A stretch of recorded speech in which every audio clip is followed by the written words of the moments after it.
बोले इसमें जीव है। जीव का नाम क्या है? बोले पुरंजन। पुरंजन ने इसके अंदर एक स्त्री रहती है, उससे शादी करी है, उसका नाम क्या है? बोले पुरंजनी। पुरंजनी किसको कहते हैं? बोले बुद्धि को बोलते हैं। पुरंजन का मित्र है। बोले पुरंजन का मित्र कौन है? बोले पुरंजन का मित्र अविज्ञात है। बोले अविज्ञात किसको बोलते हैं? बोले न ज्ञातु यैसे अविज्ञातः, जो किसी के द्वारा जाना नहीं जाता उसी को अविज्ञात बोलते हैं। बोले हमारे शरीर में ऐसी कौन सी वस्तु है, ऐसी कौन सी चीज है जिसको दूसरा नहीं जानता? बोले ऐसी वस्तु होती है मन। मन जीव का मित्र है। मन को कोई नहीं जानता है कि इसका मन कहां जा रहा है। तो मेरा निवेदन है कि आज पुरंजन उपाख्यान को सुना दिया कि राजन, अरे इस देही में कुछ भी नहीं है, कब काल का दाव लग जाए, तो इसलिए हर परिस्थिति में भगवान का नाम जपना होगा। देखिए ध्यान से सुनना, ये तो राजा उत्तानपाद के वंश का वर्णन है। बोले प्रियव्रत है, उनके यहाँ आग्नेत्र, नाभि और ऋषभदेव नाम के बेटा हुए। आग्नेत्र के नाभि हुए हैं और नाभि के यहाँ जिस बालक ने जन्म लिया उसे ऋषभदेव जी बोलते हैं। जिनके 100 बेटा है, सबसे बड़े बेटे का नाम है भरत। एक दिन राजा ऋषभदेव जी ने अपने बेटाओं से पूछ लिया, बोले बेटाओ ये बताओ कि संसार में क्यों आए हो? क्या पूछा कि संसार में जन्म लेने का मतलब क्या है? तो सभी बेटा हंसने लग गए। बोले पिताजी तुम इतने बड़े हो गए लेकिन तुम्हें पता नहीं है कि संसार में क्यों आए हैं। बोले बताओ ना। बोले संसार में खाने पीने उठने बैठने को आए। बोले नहीं बेटा, खाने पीने के लिए नहीं आए। बोले क्यों? कि नायमो नाहि देहो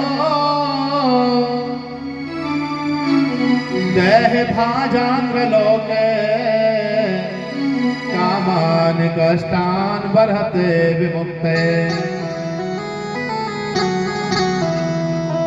देखिए आज ऋषभदेव जी ने कहा कि बेटा खाने पीने उठने बैठने को शरीर नहीं मिला, बल्कि भगवान का भजन करने को मिला है। तो उसी समय 99 बेटा खड़े हुए और जंगल में चले गए।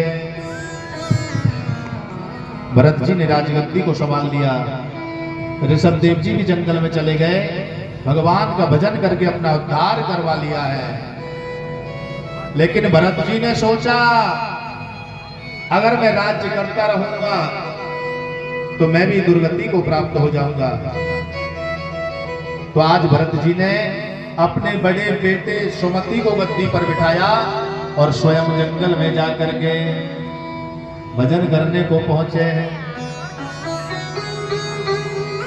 ध्यान से सुनना, एक दिन की बात कि गंडकी नदी में स्नान कर रहे थे। महाराज संध्या को समय कहीं से हिरणों का झुंड आया, पानी पीने लगे नदी के किनारे पर। तो उसी जंगल में उन हिरणों ने भयंकर शेर की आवाज को सुन लिया। आज जैसे सिंह ध्वनि को सुना, महाराज सबरी की सबरी हिरण कर कर कांपने लगी है। आज जैसे ही कांपने लगी पूरी हिरनियां, महाराज बेचारी हिरनियों ने सोचा कि काल हमारे पीछे है, हमको आगे जाना है और आगे विशाल नदी है। आज नदी को लांघने लगी है महाराज।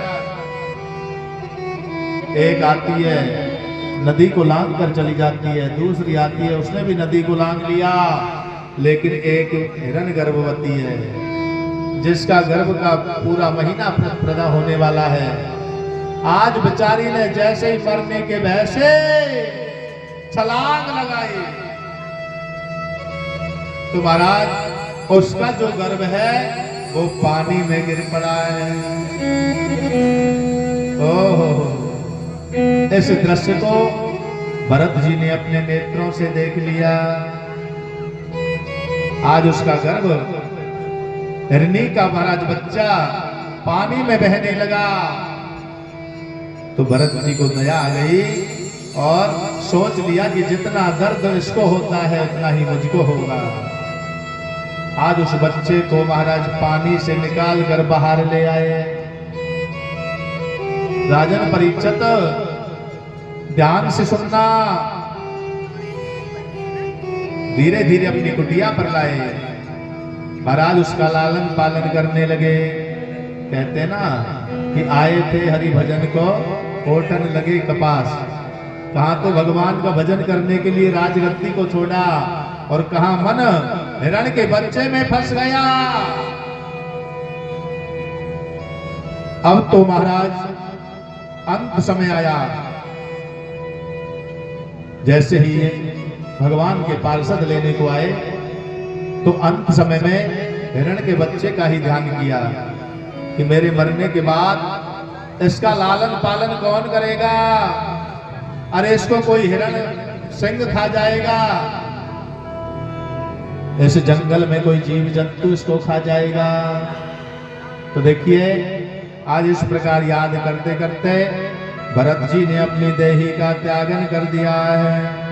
बोले गोविंद भगवान की। महाराज तो दूसरा जन्म हिरण का हुआ, लेकिन हिरण बन करके भी भगवान का भजन करते हैं।